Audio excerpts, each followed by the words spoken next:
Chapter 11. More touring. Throughout Monty Python's tremendously successful tour of Canada, my behaviour was exemplary. Oh, that's much better. I met some delightful people and made many friends, including some local dignitaries. Meanwhile, a short time away, the scene changes to Monastir, Tunisia. Several years later, the same century, about tea time. I wander down to the hotel swimming pool, order a 7-Up, never expecting it to arrive, and lie down in the fierce, unrelenting sun next to the nude Brazilian lady with the fierce, unrelenting breasts, and write this in a book. For 8 weeks, I am playing Brian and the unit medical person. Brian is the central character in the film and is involved in almost every scene. But it is the people around him who do the funny things and have the funny things done to them. I am trying to play the unit medical person in much the same way. The first few days in Tunisia had their salt-tabletic, lomotylitic and occasionally streptotriaditic moments, but were mostly spent on being Brian. Work on the first scene started at 7 a.m. and took 12 hours in direct sunlight. It was 95 degrees in the shade at 9 a.m., made hotter by 2 huge arc lamps directed straight into our faces.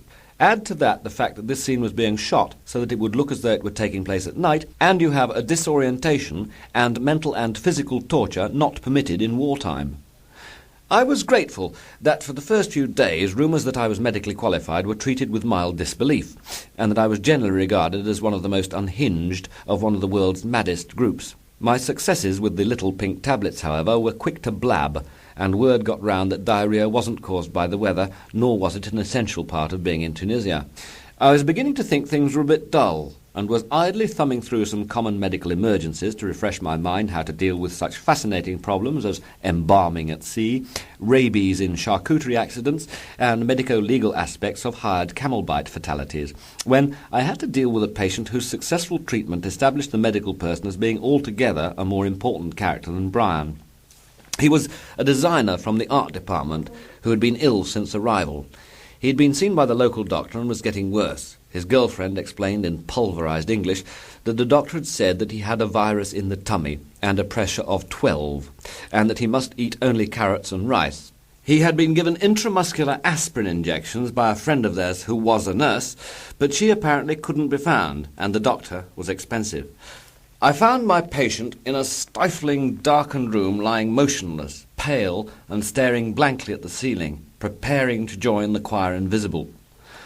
My first thought was to nip back and read up on notification of death on foreign soil, but in a lighter, breezier room he looked more like an ill rather than a very ill man of 32. I was relieved to find that he could speak with difficulty, the difficulty and the relief being that on examination I found that really he had tonsillitis. Penicillin brought back his temperature to normal, and a more varied diet and the encouragement at the thought that the end was not nigh did the rest. After that, I had a regular evening surgery with on-the-set follow-up clinics. I support Terry Jones in championing natural, unprocessed foodstuffs when we are all safe in our aseptic isle, but I wished he would consider the Mediterranean as a sea processed by man's personal and industrial waste. Then perhaps he would have spent less time urging unit members to eat ethnic, and they would have spent less time sitting in lavatories. The Brazilian lady's breasts are still without relent, but they have definitely shrunk. Shrunk, in comparison, that is, with the smug, huge, crude milkers now surrounding me. Suddenly at the poolside, the atmosphere is chill, as though a BBC TV interviewer was strolling casually up behind me to ask if I would mind if we would just... The Canadian tour over, I went for a few drinks in Los Angeles. I'd been guided from the tiny forward drinking compartment of a Boeing 747 down a perilous spiral staircase into a coma which had been waiting for me on the tarmac. The coma had evidently whisked me to a room in what I knew to be a hotel. My house in Highgate had shoddy room service and fewer Hyatt ashtrays. Several gin and tonics with ice but no limes in them later, I was able to walk about as well as a newborn giraffe. A few more G&Ts, and I was steady enough to hold a glass and turn off body buddies. Through the window, I could see that I was no longer wherever I had been whenever it was. 213 area code, that meant Los Angeles. And I rang down to the lobby to see if I'd checked in and whether I was in a party or not. Los Angeles, I thought, and ordered a huge limo. The driver demurred at first, but then obeyed, and we drove sedately to a restaurant I'd heard about. It was, embarrassingly, opposite to the hotel. Sitting down to breakfast off nuts and gin, I looked around at people lunching at other tables. One of them, who may well have been a Scientologist, was rash enough to comment on my choice of breakfast. I dimly recalled uttering a few strange but applicable adjectives before and while being dragged up the steps and hurled onto the pavement. The novelty of being thrown out of establishment up the steps made me forget to question why they hadn't thrown out the Scientologist. The limo driver, who had never liked the restaurant in the first place, warmed to me and wafted me off to a place he thought would suit my mood, called the Polo Lounge. Looking round the room, I must have had some uncharitable thoughts about how much the occupants cared about the rest of the world. I met a friend who seemed to have been made to feel ill at ease, but after a few G&Ts I grew expansive and felt fit enough to feign paraplegia. The staff coped with the situation gracefully, and only became slightly ruffled when I explained that my paralysis was merely a joke, but one which, nevertheless, I was playing to the hilt.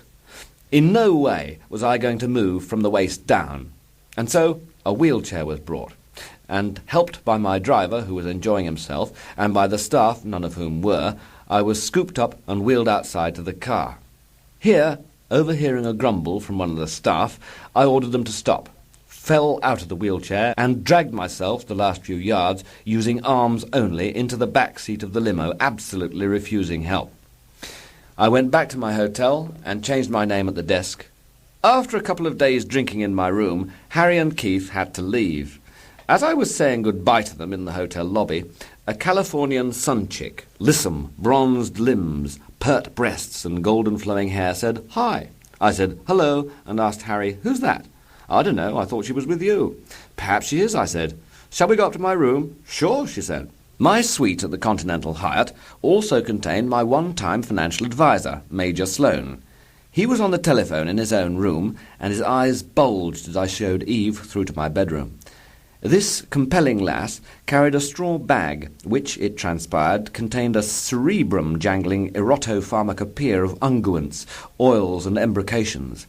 My entire body was pampered. The scent of exotic oils hung in the air as her sensuous, probing hands worked their magic. That was fun, I thought, after Eve had finished having her way and had blown her a goodbye kiss. I relaxed quietly, gulping at a gin and tonic, and wondered if there were any more like her down in the lobby. Zoom! In the lobby, a young girl came up to ask me if there was another telephone in the hotel. "Sure, use the one in my room," I said, as I already began to propel her towards the elevator. "But it's my mother who wants to use it." "Well, bring her up too," I said magnanimously. "I don't mind if it's a local call."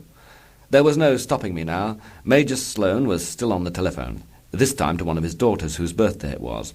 "That's nice, dear. What else did Mummy give you?" His entire head pucened and his exophthalmos worsened, as the mother, quite unconcerned by the activity her daughter was engaged in, gratefully used my telephone, while in full sight of her and the bulging Major Sloane, I pushed my rampant... "Stop it! Stop this! Stop it! Stop it!"